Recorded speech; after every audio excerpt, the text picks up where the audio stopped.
Hey guys, my name is Ashan and I will be teaching you guessed it, pre-calculus. Now, as you may also guess that pre-calculus is a prerequisite to calculus. And calculus is, in my opinion, just a study of change. And more specifically, it's the study of the change of functions. And now you may be wondering, well, what are functions? And the way I think, what functions are is kind of like a machine, like a robot, that takes in like an input and then like gobbles it up, like a machine. Let's call this machine Mr. Function, who eats up your input and spits out an output. Now, what do I mean by, an input or an output? And that's a good question. And mathematically speaking, your input is usually, well, a number. And your output is usually also another number. So, your function itself is essentially an operation that takes in a number and spits out a corresponding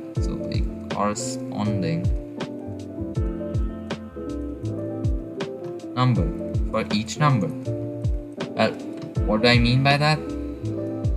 I say that we should take an example because it is very confusing to do functions without examples. So let's take a very simple example, and this way you can also learn the conventions of functions.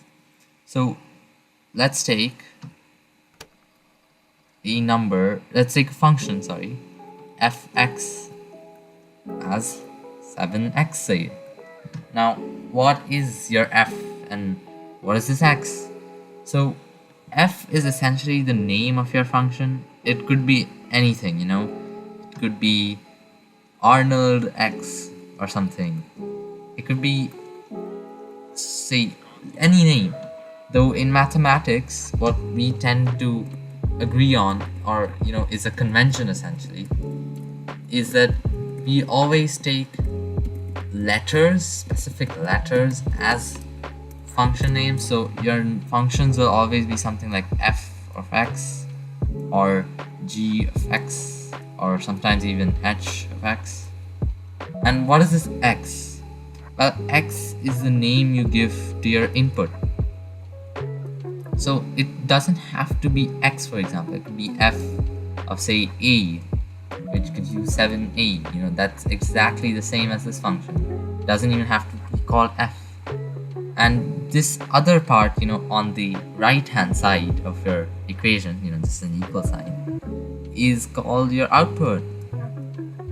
This gives you your output value. And this expression itself is called an operation, a mathematical operation. So suppose, x or a or whatever, let's just go with x is equal to 1. Then what is 7x? Well, that's pretty obvious. 7x is 7 times 1, which obviously equals to 7. So here your input is 1 and your function fx gives you 7. So that's how I feel about functions. That's what my thought process is. It's kind of like man gobbling up inputs and giving you specific outputs. So that's a very basic, simple explanation to functions. And there can be many types of functions, literally infinite. So even something like a quadratic equation, something like a quadratic equation, that could also count as a function, and that is counted as functions. In fact, it's called a type of function.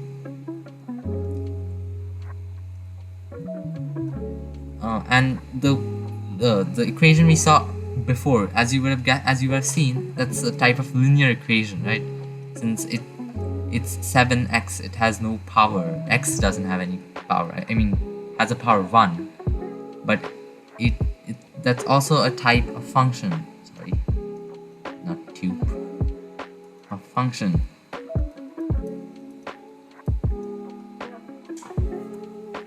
And we can get various types of questions or problems with even our basic knowledge with functions. So let's take a bit more complex of a function. Let's take gx. Again, the name doesn't matter. It could be called hx, gx. I could call it fx again. You're just declaring the function. It's like a name, and names are sometimes the same. So don't worry too much about what your function is called.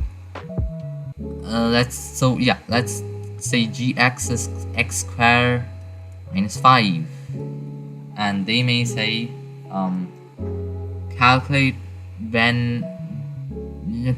g of say 3. Now you are essentially taking that input and plugging it in your output, right? You're plugging in here. And that's an important part of functions, and even though it may seem very obvious, you will be doing this throughout the course, plugging in. So it's an important thing to keep in mind. So when you're doing something like g of 3, what you're doing is g of 3 equals to 3 squared. So your x kind of moves here. So whatever your 3 is, that's your x, right? So you translate that to here. So that's what we're doing here as well. 3 squared minus 5. And now 5 is not related to x itself, but it is part of your output. So you still bring that in. And 3 squared, well, 3 squared is 9. And 9 minus 5 is 4. So for g of 3, sorry about the space, g of 3, you get 4. So for that very specific input, you get a corresponding output. And you may get a different form of equation where you may get the output and you will have to find the input. And this is where most people have problems, or they have significantly more problems, because what you're doing here is what you will be required to do essentially, is you have to solve an equation. And what do I mean by that? Well, let's take our good old function gx equals to x squared minus 5. Well, what if someone says gx for a specific value equals to 59? How will you find that? Well, we know that there's one specific value of x for which gx, this entire thing. So for x, you have to find what x is essentially. So we know what gx is, this x squared minus 5, and we know that it's equal to 59. And from that we have to find x. So essentially what we're doing is we're solving that equation. We have to solve. So what we do, let me get a bit higher. Yeah. X squared minus 5 is 59. So what we've done is we've taken the gx expression, this is the expression,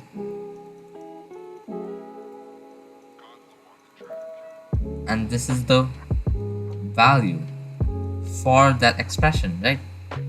And that's how we do it the other way around. So you just solve the equation. So x squared minus 5 is 59, and x squared equals to 64. So x could be plus minus 8. It could be plus 8 or minus 8. So your input is and what does that mean in terms of our input output analogy? That means is for an input of 8, Mr. Function gives us 64, but for an input of, sorry, not 64, my bad, it is, sorry about that, it's 59, my bad guys. So for an input of 8, you get 59, but for an input of minus 8 as well, we still get 59. That's pretty cool, right? Because, this is essentially an equation, and that's how we're getting similar values. And before ending our very brief introduction to functions, a lot of people wonder why we're even doing this. What's the real world application? And you may not see it, but functions are everywhere. Functions can describe everything. Because as I said before, functions are like processes. And you see that process everywhere, right? Where you take an input and you give an output. Even when you're breathing is like not a mathematical function, but it is a function of sorts, where you take an input and your function, respiration, gives you it takes in O2, guys. Sorry, my biology is not the best. Where you take in O2 and you get carbon dioxide out, that's your output.